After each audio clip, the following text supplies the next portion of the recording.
तो हेलो दोस्तों, welcome back to my channel. तो आज का जो हमारा गोल है, आज का जो हमारा एम है, हम आज दो कंसेप्ट सीखने वाले हैं। तो पहली है स्टोक्स थ्योरम और दूसरी है टर्मिनल वेलोसिटी। तो इसका स्टोक्स थ्योरम का डेरिवेशन सीखेंगे और टर्मिनल वेलोसिटी का भी एक बहुत ही बढ़िया सा डेरिवेशन है, वो भी हम इस वीडियो में आपको क्लियर करके देंगे। तो आइए इस टॉपिक को शुरू कर दें। तो इस टॉपिक को शुरू करने से पहले आपसे एक छोटी सी रिक्वेस्ट है कि ये वीडियो आप लास्ट तक ज़रूर देखना, क्योंकि इस वीडियो के बाद आपको इस कंसेप्ट में कोई भी डाउट नहीं रहेगा। तो आइए इस टॉपिक को शुरू कर दें। तो हेडिंग लगाई जाए प्यारी सी एक खूबसूरत सी स्टोक्स लॉ। तो हमको स्टोक्स लॉ क्या बताता है? तो इससे पहले कि हमने सीखा, कब सीखा भैया? हमने तो नहीं सीखा, नहीं यार सीखा आपने भी। तो स्टोक्स थ्योरम ये हमको क्या बताता है कि कोई सॉलिड सरफेस हो, सॉलिड और प्लस लिक्विड का जो फ्रिक्शन है, ये हमको बताता है स्टोक्स थ्योरम। सॉलिड और लिक्विड का फ्रिक्शन, स्टोक्स थ्योरम हमको क्या बताता है? सॉलिड और लिक्विड का फ्रिक्शन बताता है। हमने तो पहले भी सॉलिड और लिक्विड का फ्रिक्शन देखा। तो सपोज दैट मान लो कि ये लिक्विड का लेयर है और इस पे एक आप नाव बैठ के ऐसे तैर रहे हो। एक नाव ले ली है आपने, उस पर आप बैठ गए हो और ये जो नाव का जो ये सरफेस है और वो ये वाटर का सरफेस है, इन वाटर और नाव के सरफेस में एक फ्रिक्शन फोर्स लग रही है। जाहिर सी बात है, ये नाव इस डायरेक्शन में मोशन कर रही है, ये नाव इस डायरेक्शन में मोशन कर रही है, तब पीछे की डायरेक्शन में इससे फ्रिक्शन फोर्स लगेगा। वो हमने फ्रिक्शन फोर्स की वैल्यू देख ली है, वो फार्मूला भी हमने पढ़ा।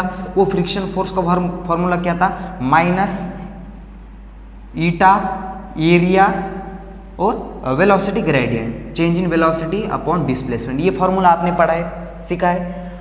बट ये फार्मूला, अब ये तो सॉलिड के सरफेस के, सॉरी लिक्विड के सरफेस पे ऊपर कोई ऑब्जेक्ट था तब ये फॉर्मूला अच्छा था, ठीक था। बट हमको एक कंडीशन ये है कि अगर ये लिक्विड है और कोई ऑब्जेक्ट इस लिक्विड के अंदर है, कोई ऑब्जेक्ट लिक्विड के अंदर है और वो इस डायरेक्शन में मोशन कर रहा है, इस डायरेक्शन में मोशन कर रहा है, क्या आपसे सवाल है? तब इस पे जो पीछे की डायरेक्शन में फ्रिक्शन तो लगेगा, ये जाहिर सी बात है। बट सवाल है कि फ्रिक्शन इस ऑब्जेक्ट पे लग रहा है, तभी वो लगने वाले फ्रिक्शन का फॉर्मूला भी क्या यही होगा? वो अब इस बॉल पे स्फेरिकल ऑब्जेक्ट पे लगने वाला फ्रिक्शन क्या इतना ही होगा? क्या ये सवाल है। तो इसका आंसर है नहीं। तो वो क्या है? तो वही है स्टोक्स थ्योरम। समझ में आ रहा है? तो वही क्या है? वो है स्टोक्स थ्योरम। तो वो फार्मूला हमको डिराइव करके मिलेगा, वो फोर्स का फार्मूला, फ्रिक्शन फोर्स का फार्मूला हमको मिलेगा 6 पाई ईटा आर वी। ये कैसे आया, ये हम आपको डिराइव करके दिखाएंगे। इसका तो कोई प्रॉपर तो डेरिवेशन नहीं है, मगर हम आपको इसको डायमेंशन के थ्रू समझा देंगे, प्रूफ करके दिखाएंगे। तो इतना पहले नोट कर लो, हम देख लेते हैं, थोड़ा बढ़ लेते हैं आगे। कैसी विस्कस फोर्स लगती है उस ऑब्जेक्ट पे। मिटा दो इसको, मिटा रहा हूँ। अब भी हेडिंग लगाई जाए प्यारी से एक। इससे पहले की वीडियो देख लेना, आपको सारे के सारे डिस्क्रिप्शन में लिंक मिल जाएंगी। तो वो क्या बोलता है स्टोक्स थ्योरम? कोई विस्कस, हम क्या बोल रहे हैं? द विस्कस फोर्स एक्टिंग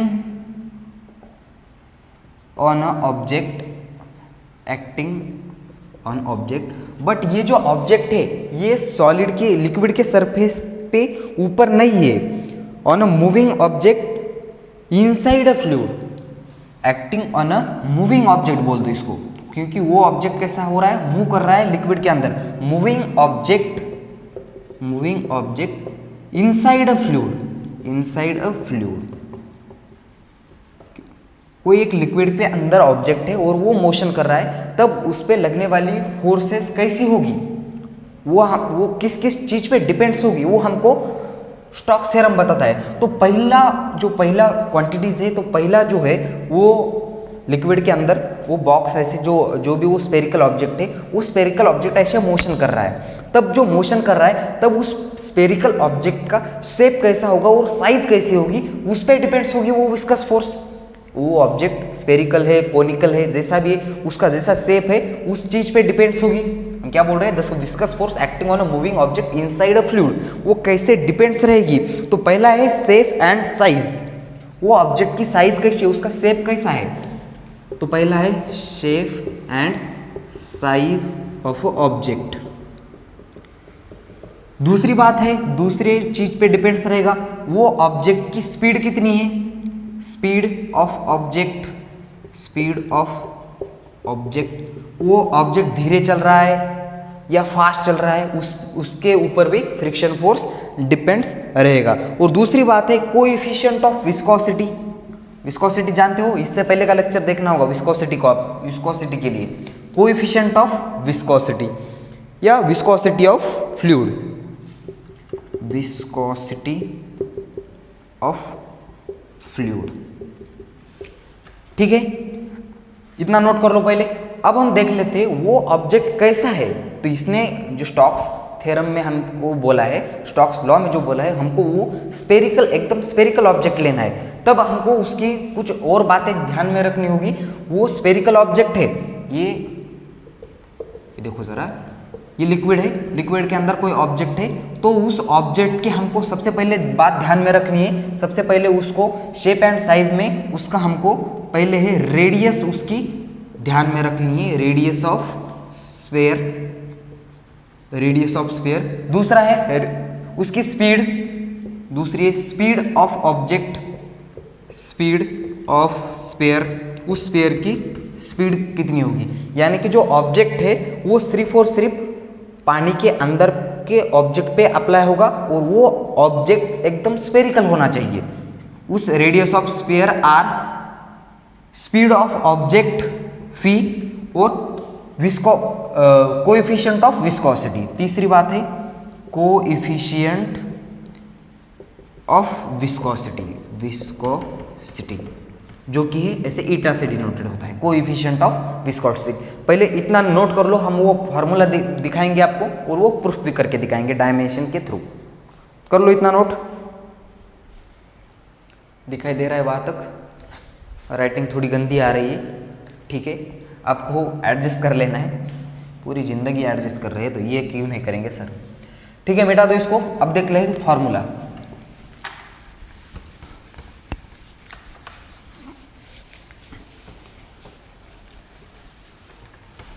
तो देखो क्या है हमारे पास, एक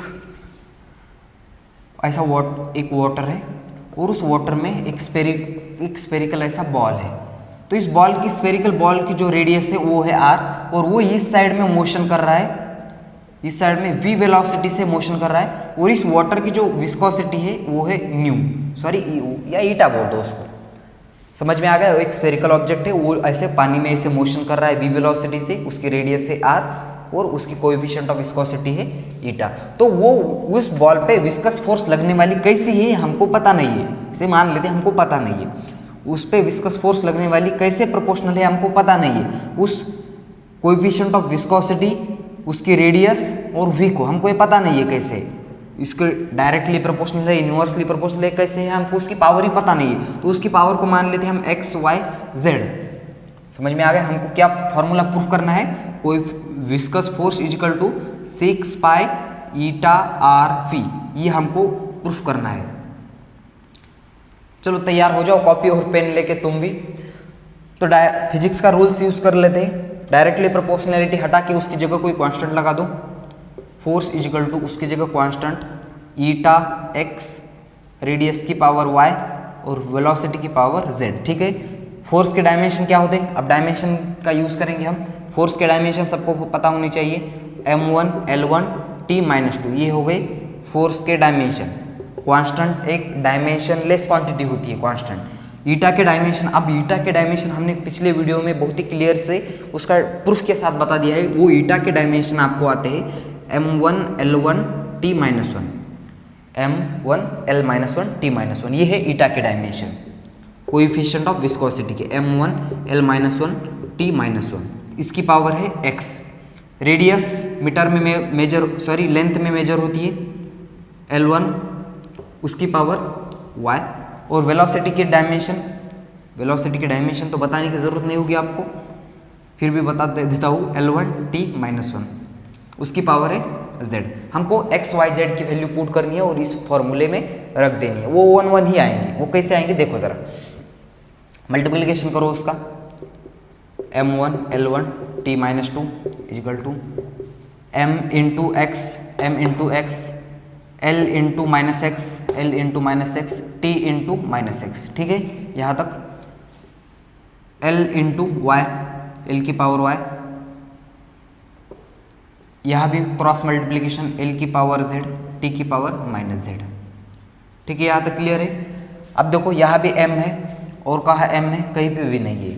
ठीक है, यहाँ मैं लिख देता हूँ पहले m1 l1 t minus two is equal to m, x कहीं पे भी नहीं है वहाँ, तो m की power x as it is रख दिया। देखो जरा, अब यहाँ एक L1 है, यहाँ भी L1 है और यहाँ भी एक L है, तो हम इसकी बेस सेम है तो पावर की एडिशन L एक ही ले लिया, माइनस एक्स प्लस वाई और प्लस z, ये आ गए L। अब देखो यहाँ एक t है और यहाँ एक t है, t उसकी पावर माइनस एक्स और माइनस z, ये आ गया। अब देखो जरा दोनों तरफ को कंपेयर करो, यहाँ m है, L है, t है। अब दोनों साइड के सेम है तो उसकी बेस सेम है तो इक्वलिटी के बराबर तो पावर भी सेम हो जाती है। तो m की पावर यहाँ x है तो m की पावर यहाँ क्या है 1, तो इसकी x बराबर क्या हो गया 1, ये आ गई x की वैल्यू। अब देखो यहाँ minus x plus y plus z equal to क्या है 1 है, और यहाँ minus x minus z equal to minus x minus z equal to यह है माइनस टू। अब हमको x की वैल्यू पता है -1 माइनस जेड इजिकल टू -2। अब ये 1 उस तरफ चला गया तो -2 में से +1 चला गया तो -1 बचा, तो माइनस से माइनस कैंसिल, तो z इजिकल टू आ गया 1। अब z और x की वैल्यू उठा के इस इक्वेशन में पुट कर दो और y की वैल्यू फाइंड करो। x की जगह -1 प्लस y को as it is plus z की जगह 1 इजिकल टू 1, प्लस से minus cancel, plus minus cancel, y equal to 1। तो x y z की तीनों वैल्यू हमको मिल गई है, तो वो हम इस फार्मूले में पुट कर देते हैं। तो force is equal to constant eta are v उसकी पावर 1, तो ये आ गया उसका डायमेंशनली प्रूफ। और हमने एक ये कांस्टेंट फाइंड किया, एक एक्सपेरिमेंटली कांस्टेंट फाइंड किया, तो वो आ गया 6 पाई, ये है कांस्टेंट। तो force is equal to 6 pi eta are V, ये आपका प्यारा सा डेरिवेशन प्रूफ हो गया। देखो force is equal to 6 pi R V, 6 pi eta are V. Eta है यहाँ कोएफिशिएंट ऑफ विस्कोसिटी, आर है रेडियस ऑफ स्फीयर और वी है वेलोसिटी ऑफ अ स्फीयर। और ये जो 6 पाई है ये कांस्टेंट नंबर है। ठीक है, इतना नोट कर लो जल्दी से। हम इस पे एक प्यारा सा एक सवाल भी देख लेते हैं, नीचे तक दिखाई दे रहा है मुझे तो लगता है ऐसा। इस पे एक प्यारा सा क्वेश्चन देख लेते हैं, जल्दी से आपको इसको नोट करना है। थोड़ी सी तब तक के लिए इंक पिला देता हूँ, बेचारी नाराज हो रही है, हमको पिला दो कुछ तो बोल रही है। कर लिया नोट्स, जल्दी से नोट करना है। आपकी एमलेस ज़िंदगी को थोड़ा सा रास्ता दिखाने के लिए हम पेन और इंक उठा कर लेकर आ गए हैं भैया। प्रॉब्लम देखा जाए इस पे, यार बैठना तो भी क्यों, एक प्रॉब्लम देख लेते हैं इस पे।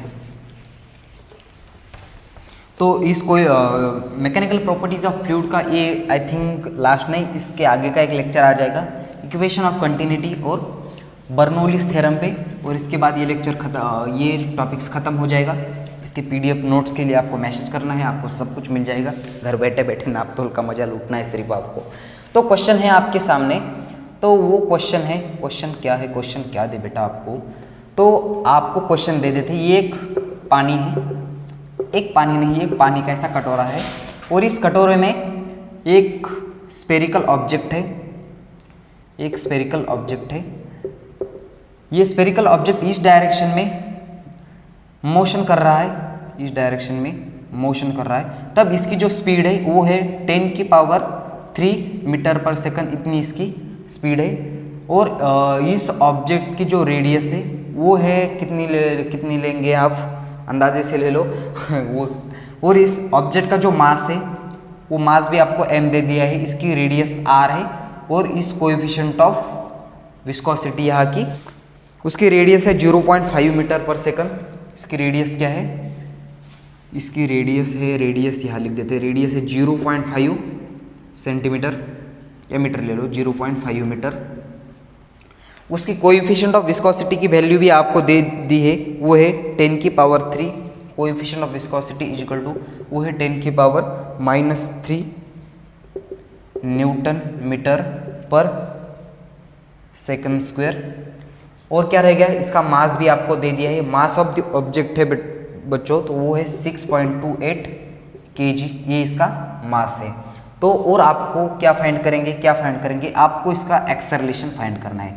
तो इसका एक्सेलरेशन फाइंड करो। ऑप्शन दे दिया जाए तो ऑप्शन ए तुम्हारे सामने प्यारा सा ऑप्शन है 0.5 metre per second, 0.5 metre per second.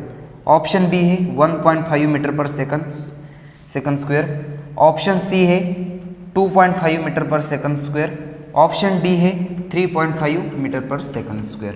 तो इतने सारे आपके पास ऑप्शन है, आपको सवाल सॉल्व करना है। सीधा सीधा सा फॉर्मूला लगाना है। विस्कस फोर्स का फॉर्मूला क्या है, viscous force is equal to है 6 पाई ईटा आर फी। लगा दो फॉर्मूला। फोर्स का formula, force is equal to 6 pi eta are phi. और फोर्स का फॉर्मूला सबको पता है, वो होता है ma mass into acceleration according to Newton second law of motion.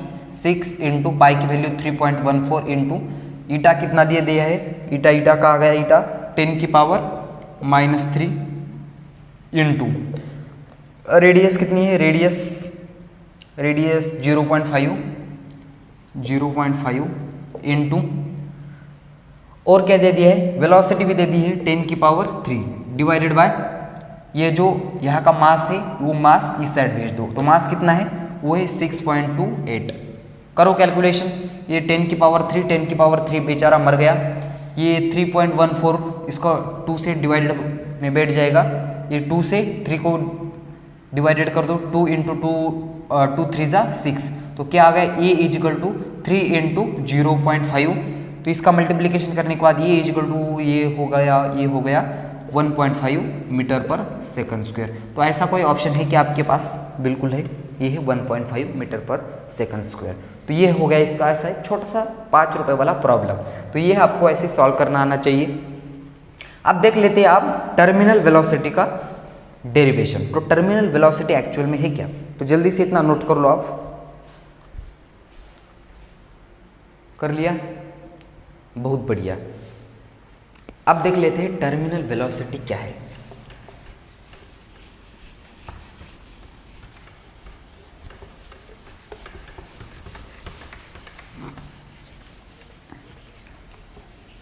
तो हेडिंग लगाओ टर्मिनल वेलोसिटी। टर्मिनल वेलोसिटी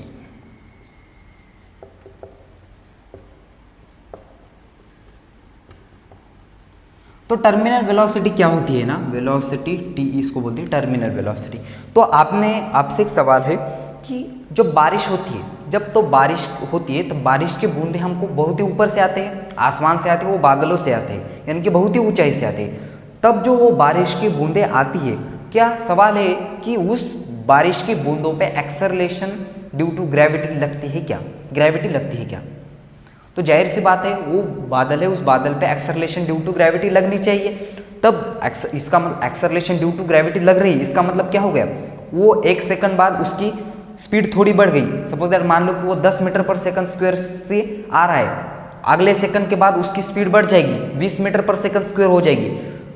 थोड़े तीसरे सेकंड के बाद 30 मीटर पर सेकंड स्क्वायर हो जाएगी। यानी कि जो जैसे जैसे अब तो बस वो 3 ही सेकंड आगे आ चुका है, तो उसको बहुत ही डिस्टेंस ज़्यादा तय करना है। इसका मतलब वो नीचे जैसे जैसे आएगा, हमारे सर तक आने के बाद उसकी जो स्पीड है वो हजारों मीटर पर सेकंड स्क्वायर हो जाएगी। इसका मतलब वो बारिश की बूंद हमको हल्की भी लगी तब हमकी डेथ हो सकती है। ऐसा होता नहीं है, मगर उसकी जो स्पीड हमको कम दिखाई देती है, उसकी एक्सेलरेशन इंक्रीज होता है, बट उसकी जो स्पीड होती है वो कांस्टेंट होती है। क्यों? क्योंकि उसको एयर का जो ऑथरस्ट है वो नीचे की डायरेक्शन में लग रहा है, एयर का फ्रिक्शन लग रहा है, फ्रिक्शन फोर्स लग रहा है, विस्कस फोर्स लग रहा है नीचे एयर का।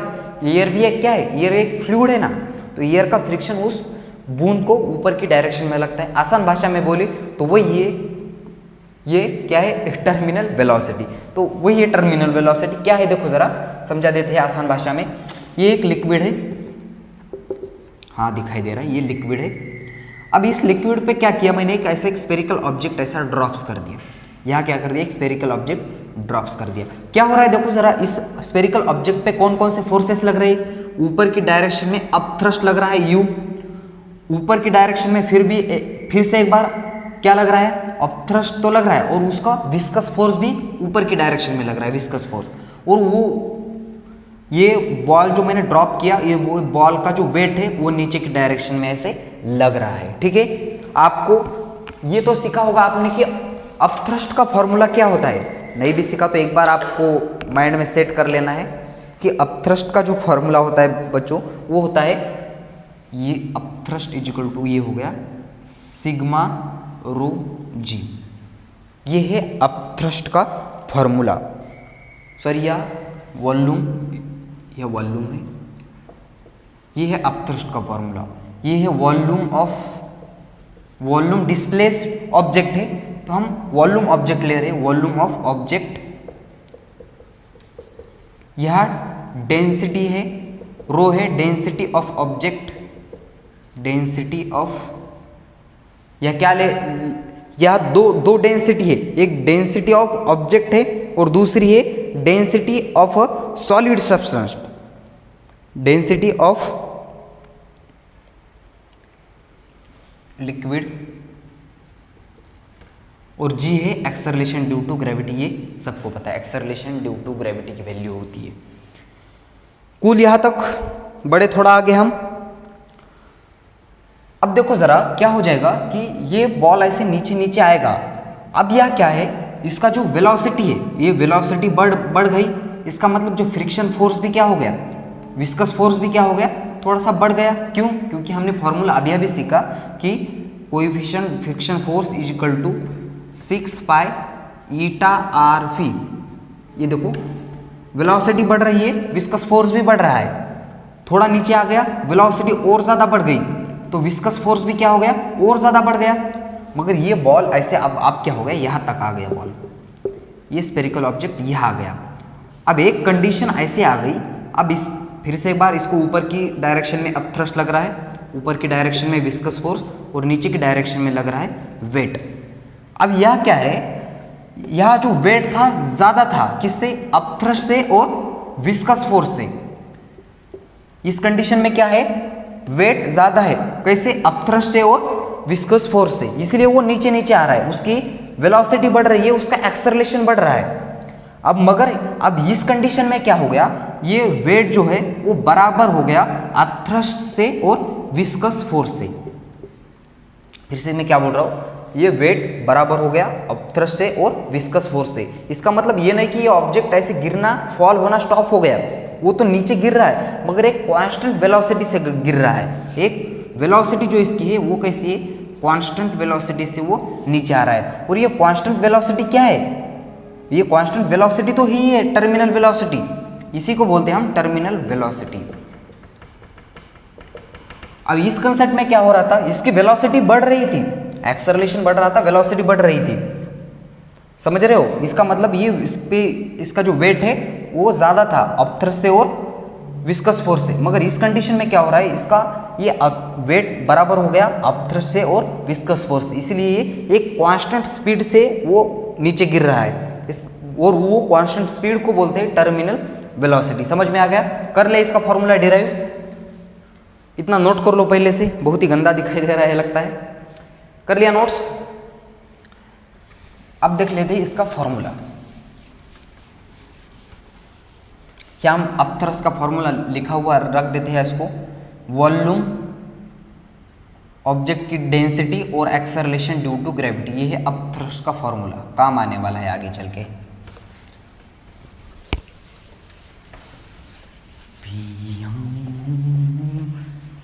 देखो क्या बोल रहे थे हम कि कौन कौन सी बातें हमको पता थी। ये था एक लिक्विड है, हम लिक्विड में हमने एक ऐसे यह बॉल ड्रॉप्स कर दी है। इस पे कौन कौन सी फोर्सेस लग रही है, ऊपर की डायरेक्शन में अपथ्रस्ट, ऊपर की डायरेक्शन में ही विस्कस फोर्स, और नीचे की डायरेक्शन में लग रहा है इसका वेट mg, और इस स्फीयर की जो रेडियस है वो है r। अब आपको यह डेंसिटी 2 है, इस स्फीयर की डेंसिटी और इस लिक्विड की डेंसिटी। और इस वाटर का जो कोएफिशिएंट ऑफ विस्कोसिटी है वो है ईटा। अब आपको एक बात कान खोल के सुन लेना है, इस जो स्फीयर की मैं डेंसिटी ले रहा हूं वो है सिग्मा, स्फीयर की डेंसिटी है सिग्मा और वाटर की डेंसिटी है रो, या उस फ्लूइड की डेंसिटी है रो। सिग्मा क्या है, आपको कई किताबों में कई बार इस स्फीयर की डेंसिटी को रो बताते हैं और इस लिक्विड की डेंसिटी को सिग्मा बता देते हैं, वो आपको ध्यान रखना है, नहीं तो बोल देंगे सर सीधा सीधा बोल देंगे सर आप तो गलत बोल रहे हो। तो ये सिग्मा क्या है, सिग्मा है डेंसिटी ऑफ सॉलिड, रो है density of liquid, density of या उसको लिक्विड की बोल दो, चलो ठीक है लिक्विड, बाकी की बातें तो आपको सब कुछ पता है, समझ में आ गया। डेंसिटी ऑफ लिक्विड और डेंसिटी ऑफ सॉलिड। फॉर्मूला क्या आया था अपथ्रस्ट का, सॉरी वो वेट को कौन कौन सी फोर्सेस बैलेंस कर रही है, वेट को ऊपर की डायरेक्शन में अपथ्रस्ट प्लस विस्कस फोर्स, ठीक है। फॉर्मूला रख दो, वेट क्या होता है mg, अपथ्रस्ट का फॉर्मूला वॉल्यूम रो जी प्लस विस्कस फोर्स का फॉर्मूला अभी पढ़ा स्टोक्स थ्योरम, वो है 6 पाई ईटा आर फी, और यह फी जो है वो है टर्मिनल वेलोसिटी जो कि हमको ये फाइंड करना है। तो यहाँ से वेलोसिटी टर्मिनल फाइंड करो, ये बाकी के सारे कंसेप्ट इस साइड में भेज दो। अब एक बात देखो, यहाँ से मास है हमको निकालनी है उसकी, वो मास कैसे फाइंड करेंगे, डेंसिटी का फॉर्मूला क्या आता है, डेंसिटी इज इक्वल टू होता है मास अपॉन वॉल्यूम। मास कैसे निकालेंगे, mass is equal to density into volume. Density क्या है सिग्मा इनटू ये वॉल्यूम, तो मास की जगह मैं सिग्मा इंटू वॉल्यूम रख सकता हूँ, बिल्कुल लिख सकता हूँ मास की जगह sigma into volume into g is equal to volume density into g plus 6 pi eta are phi t. समझ में आ गया, ये नोट कर लेना है आपको, एक सेकंड में मिटा दो इसको। अब क्या करना है, यहाँ से टर्मिनल वेलोसिटी फाइंड करो, ये सारे के सारे इस तरफ भेज दो। Velocity terminal is equal to sigma volume gravity minus ये इस तरफ चला गया, माइनस में हो गया वॉल्यूम डेंसिटी जी, और ये डिवाइडेड में 6 पाई ईटा आर। देखो 6 पाई ईटा आर इसके डिवाइडेड में, और ये इस साइड चला गया। अब क्या करना है आपको, थोड़ा दिमाग लड़ाना है। Velocity terminal is equal to, यहाँ से देखो ये कॉमन बात आपको दिखाई दे रही होगी, क्या कॉमन है इसमें, वॉल्यूम कॉमन है तो ले लो साइड में, वॉल्यूम कॉमन ले लिया। जी देखो कांस्टेंट है वो भी कॉमन ले लिया, बचा क्या सिर्फ यहाँ से sigma minus rho divided by 6 pi eta r. अब आपको वॉल्यूम ऑफ स्फीयर पता होना चाहिए, कितनी बातें पता होनी चाहिए सर, स्टूडेंट है रोबोट थोड़ी ना है। अब देखो एक बात आपको और ध्यान में रखनी है, जो वॉल्यूम होता है स्फीयर का वो होता है वॉल्यूम इज इक्वल टू वो होता है 4/3 पाई आर क्यूब। ये तो कहीं पढ़ा होगा बचपन में, पढ़ा होगा या नहीं। वॉल्यूम ऑफ स्फीयर होता है 4/3 पाई आर क्यूब, वो उस वॉल्यूम की वैल्यू यहाँ उठा के रख देनी है। Velocity terminal is equal to वो हो गया 4/3 pi R cube sigma into rho. अब ये जी रह गया ना यहाँ, तो जी साइड में रख दिया, यहाँ से 6 पाई ईटा आर। यहाँ से एक रेडियस मर गया, यहाँ बचा सिर्फ स्क्वायर। यहाँ से पाई भी मर गया। अब यहाँ देखो 2 2 ज़ा 2, 2 2 ज़ा 4, 2 3 ज़ा 6, क्या बचा सिर्फ, देखो ज़रा क्या कहाँ लिख दूँ, velocity terminal is equal to यहाँ 2 क्या बचा, रेडियस का square sigma into rho into G, नीचे 3 इंटू 3 इंटू 3 9, और यह सिर्फ ईटा।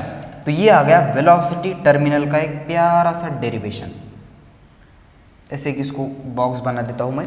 Velocity terminal is equal to 2r का square sigma minus rho into G, और नीचे 9 इंटू कोएफिशिएंट ऑफ विस्कोसिटी। यहाँ 2 है कांस्टेंट नंबर, r है इस स्फीयर के ऑब्जेक्ट का स्क्वायर सिग्मा है डेंसिटी ऑफ अ सॉलिड, और रो है डेंसिटी ऑफ अ लिक्विड, और जी है acceleration due to gravity, nu है कोएफिशिएंट ऑफ विस्कोसिटी। तो इसी तरह ये हो गई टर्मिनल वेलोसिटी। तो आई होप ये कंसेप्ट आपको एकदम क्रिस्टल क्लियर हो गई होगी। तो अगर ये वीडियो आपको पसंद आया या ना आया वो अलग बात है, समझ तो आया ही होगा। समझ में आया हो तो ही इस वीडियो को लाइक कर देना। अगर आप इस चैनल पे कहीं से आके टपक चुके हो तो इस चैनल को सब्सक्राइब कर देना, क्योंकि फिजिक्स के ऐसे ही इंटरेस्टिंग वीडियो आप इस चैनल पर देख सकोगे।